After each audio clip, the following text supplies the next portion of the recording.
Halo teman-teman, Assalamualaikum warahmatullahi wabarakatuh.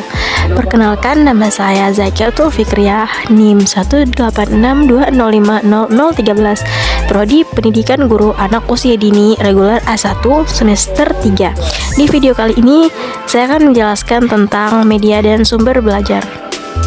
Ada 3 langkah yang bisa ditempuh dalam menggunakan lingkungan sebagai sumber belajar bagi anak.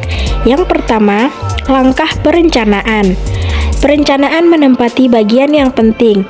Melalui perencanaan yang matang, yang disusun secara sistematik dan dalam pola pemikiran yang menyeluruh akan memberi landasan yang kuat dalam melaksanakan kegiatan pembelajaran. Khususnya pembelajaran anak TK, guru selalu mengelola kegiatan belajar harus mengetahui dan memahami tentang apa-apa yang harus direncanakan. Perencanaan adalah keseluruhan proses pemikiran dan penentuan secara matang daripada hal-hal yang dikerjakan di masa yang akan datang. Dalam rangka mencapai tujuan yang telah ditentukan, dalam perencanaan pemanfaatan lingkungan sebagai sumber belajar, guru harus mencoba beberapa hal. Yang pertama, kegiatan apa yang harus dikerjakan anak. Penentuan kegiatan-kegiatan itu berdasarkan tujuan pembelajaran yang hendak dicapai.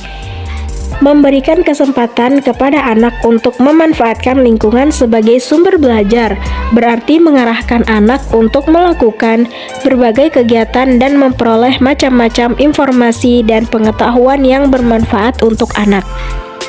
Yang kedua, menentukan di tempat-tempat mana kegiatan-kegiatan akan dilaksanakan oleh anak. Pemanfaatan lingkungan sebagai sumber belajar pada umumnya menawarkan berbagai kegiatan untuk anak. Tiap objek sebagai sumber kegiatan biasanya didapatkan dalam tempat yang berbeda-beda.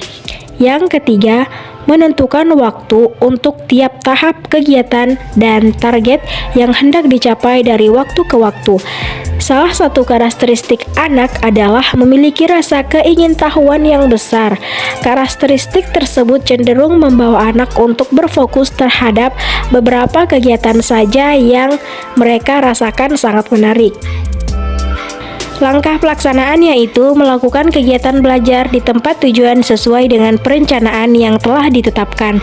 Apabila kegiatan yang dilakukan itu adalah karya wisata atau survei ke objek tertentu, kegiatan biasanya diawali dengan penjelasan dari para petugas mengenai objek yang dikunjungi. Dalam kegiatan ini, hendaknya petugas memberikan kesempatan kepada anak seluas-luasnya untuk mengajukan pertanyaan-pertanyaan tentang berbagai hal yang harus diketahuinya. Bahkan kalau memungkinkan, guru membimbing anak-anak untuk mencatat informasi yang dianggap penting.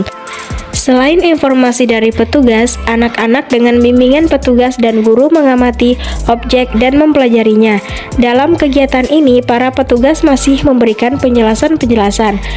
Anak bisa bertanya dan mencatatnya, kemudian anak-anak dalam kelompoknya dapat mendiskusikan hasil pengamatannya untuk dirumuskan dan dilaporkan kepada guru dan kelompok lainnya. Langkah terakhir yaitu tindak lanjut dari semua kegiatan yang telah dilaksanakan. Langkah ini bisa berupa kegiatan belajar di dalam kelas untuk mendiskusikan hasil-hasil yang telah diperoleh dari lingkungan. Setiap kelompok diminta untuk melaporkan hasilnya di depan kelas. Kelompok lainnya mendengarkan dan memberikan tanggapan seperlunya. Pada akhirnya, kita sebagai guru diminta untuk dapat memberikan penjelasan dan pembahasan akhir yang dikaitkan dengan tujuan pembelajaran. Guru juga dapat memberikan penilaian terhadap kegiatan-kegiatan dan hasil yang telah dicapai masing-masing anak. Tugas berikutnya dapat kita berikan kepada anak, misalnya berupa tugas di rumah, yaitu anak-anak diminta untuk membawa gambar-gambar binatang yang telah dilihatnya di kebun binatang. Meskipun gambar-gambar yang dibawa anak mungkin tidak cukup lengkap, ada beberapa kegiatan yang dapat guru tempuh dalam merancang pemanfaatan lingkungan sebagai sumber belajar untuk anak usia dini. Yang pertama, tentukan tujuan kegiatan yang harus dicapai anak berkaitan dengan penggunaan lingkungan sebagai sumber belajar. Tujuan ini pada dasarnya berisi tentang berbagai kompetensi atau kemampuan yang diharapkan dapat dicapai oleh anak. Disarankan agar tujuan atau kemampuan ini dirumuskan secara spesifik atau dijabarkan secara operasional memuahkan dalam penilaian hasil kegiatan. Kedua, tentukan objek lingkungan yang akan dipelajari atau dikunjungi. Dalam hal ini perlu guru perhatikan keterkaitannya dengan tujuan atau kemampuan yang akan dicapai, sebab bagaimanapun kegiatan ini merupakan kegiatan pendidikan yang bertujuan. Selain itu, guru perlu mempertimbangkan berbagai aspek yang diberikan dengan kemudahan-kemudahan dalam menggunakan lingkungan sebagai sumber belajar, diantaranya jarak yang ditempuh diupayakan tidak terlalu jauh. Lokasi sumber belajar lingkungan yang terlalu jauh dikhawatirkan bisa menyebabkan kelelahan pada diri anak. Di samping itu juga memerlukan persiapan yang cukup matang. Waktu yang tersedia diupayakan tidak terlalu lama. Hal ini berkaitan dengan lokasi waktu kegiatan pendidikan untuk anak usia dini pada umumnya memang tidak terlalu lama. Biasa diupayakan ditekan sekecil mungkin.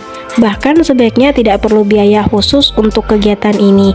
Jika di lingkungan sekitar sekolah sudah tersedia berbagai lingkungan sumber belajar yang bisa dimanfaatkan untuk kegiatan belajar anak. Yang ketiga, rumusan cara belajar atau bentuk-bentuk kegiatan yang harus dilakukan anak selama mempelajari sumber belajar lingkungan. Misalnya, anak diminta untuk mengamati sesuatu, mencari benda-benda, menggambar, menirukan, mengikuti petunjuk guru, atau bentuk-bentuk kegiatan lainnya sesuai untuk anak usia dini. 4. Siapkan hal-hal yang sifatnya teknis. Misalnya pembuatan tata tertib kegiatan yang harus dipatuhi anak selama mengikuti kegiatan, serta perlengkapan-perlengkapan yang harus dibawa masing-masing anak atau kelompok anak. Sebagai panduan guru dalam penilaian hasil pendidikan, perlu juga disiapkan semacam alat atau instrumen penilaian. Hanya itu penjelasan dari saya, kurang dan lebihnya mohon maaf. Wassalamualaikum warahmatullahi wabarakatuh.